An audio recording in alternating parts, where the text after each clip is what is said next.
pessoal do Projeto X, vamos dar continuidade aqui aos nossos módulos de bioquímica. Vamos falar agora sobre os lipídios.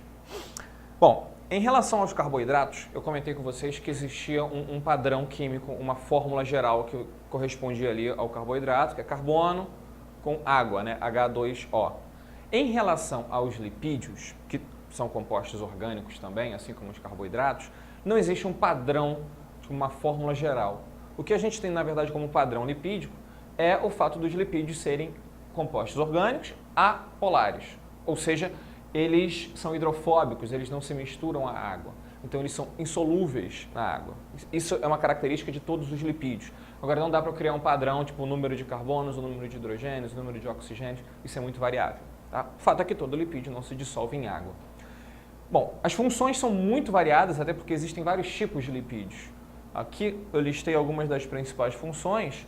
Reserva energética é top de linha, a gente sempre fala muito disso, os lipídios são essenciais para a reserva de energia no nosso organismo. Alguns animais que fazem hibernação usam muito bem esse mecanismo de reserva energética. Eles usam os seus lipídios para segurar energia enquanto eles estão hibernando, para fornecer energia. A proteção mecânica é um outro fato interessante, muitos dos nossos órgãos são revestidos por lipídios para garantir uma proteção estrutural mesmo. Nós temos gordura na palma das mãos, gordura na sola dos pés. Inclusive saiu uma notícia há um tempo atrás de um camarada que tomou um tiro e não morreu por conta da camada de gordura que ele tinha, e essa gordura segurou um pouco a bala e não deixou com que a bala chegasse em alguns órgãos vitais. Você vê como é que ter uma gordurinha extra é importante às vezes. Isolante térmico e também isolante elétrico. Nos mamíferos a gente percebe uma capa de gordura abaixo da pele e essa capa de gordura mantém o animal sempre muito bem aquecido. Quando o animal vive em climas frios é interessante que ele tenha uma capinha de gordura extra para segurar melhor esse frio. Você vê que as pessoas mais gordinhas sentem um pouquinho de calor a mais em relação aos magrinhos. Um isolante elétrico, a gente vai perceber isso lá na bainha de mielina, nos neurônios. A bainha de mielina ela é feita de componente lipídico exatamente para impedir a passagem elétrica ali em alguns pontos do axônio, isso vocês vão ver lá na frente. Um bom impermeabilizante, a gente tem um óleozinho que cobre a nossa pele para não deixar com que a gente perca a água. E interessante, quando a pessoa tem pele seca, ela usa um cremezinho que é o quê? Hidratante. O creme, na verdade, ele não é hidratante. O que é hidratante é água.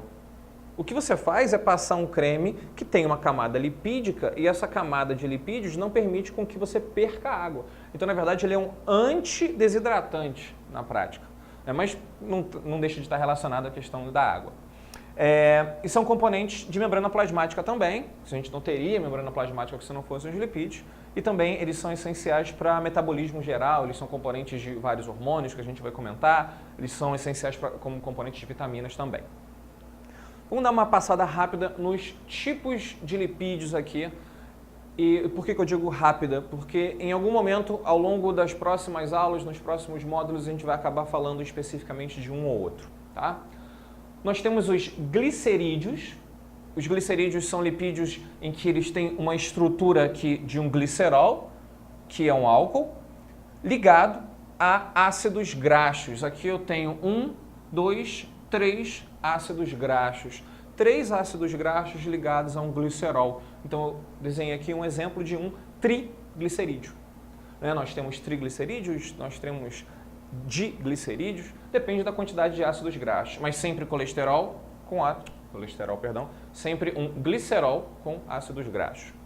Bom, os glicerídeos têm funções bem variadas e eu queria destacar em relação aos glicerídeos o seguinte: eles podem ser saturados e eles podem ser insaturados. Quando essa cadeia de ácidos graxos ela é saturada, lembrando na química, somente com ligações simples, significa que eles conseguem manter uma certa linearidade aqui. Eles ficam linearidade, e aí eles se encaixam com muito mais praticidade, com muito mais compactação. Você consegue compactar as moléculas de glicerídeos e isso deixa os glicerídeos sólidos. Então, glicerídeos saturados, eles são sólidos, eles são as gorduras, que em geral têm origem animal.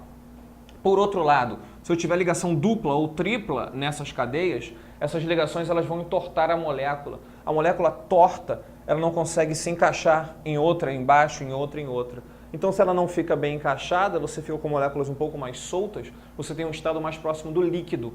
Então, quando os glicerídeos eles são insaturados, eles ficam mais próximos dos líquidos e é o que a gente chama de óleo.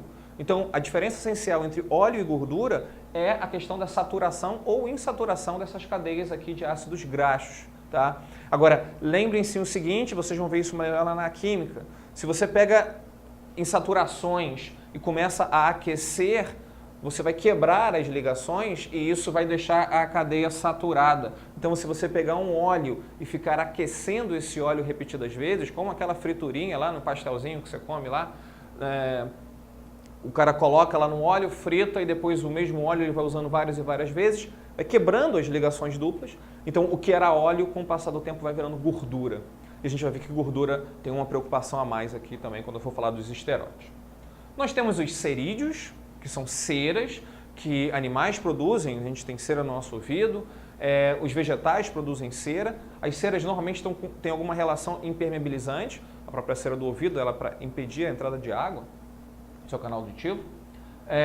Os carotenoides, que são importantes componentes do metabolismo e, por exemplo, no nosso olho, a vitamina A é um tipo de carotenoide, beta-caroteno, ele é um precursor da vitamina A e ele é essencial para a visão, então eles funcionam para auxiliar a sua visão.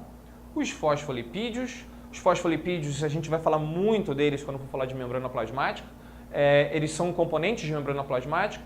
Uma característicazinha que eu vou destacar agora é o fato deles terem polaridades aqui, uma polaridade numa parte deles, que é uma região onde existe o fosfato, nessa região polar, ou seja, uma região que se liga à água, e uma região que é apolar, que é a região lipídica, é uma região que não se liga à água. Então o fosfolipídio ele consegue se ligar à água numa ponta e na outra ponta ele não se liga à água. Na verdade ele se liga a óleos e gorduras. Isso é uma característica essencial para a estrutura, para o formato da membrana plasmática, para o modelo da membrana plasmática que a gente conhece hoje em dia. Isso vai ser bem explorado mais para frente. Os esteroides são bem variáveis. Nós temos hormônios esteroides, nós temos a aldosterona, nós temos o colesterol, que é famosíssimo, nós temos os hormônios sexuais, que são esteroides. Os esteroides têm funções muito amplas, muito diversas no nosso corpo, mas aí fica a ideia de que eles são compostos participantes do metabolismo. De algum modo, eles vão estar entrando no metabolismo no nosso corpo. E a gente não pode jamais dar uma ênfase maior num esteroide principal, que é o colesterol. Então a gente precisa entender como é que o colesterol funciona, mas isso a gente precisa de uma aula inteira só para isso e fica com a gente.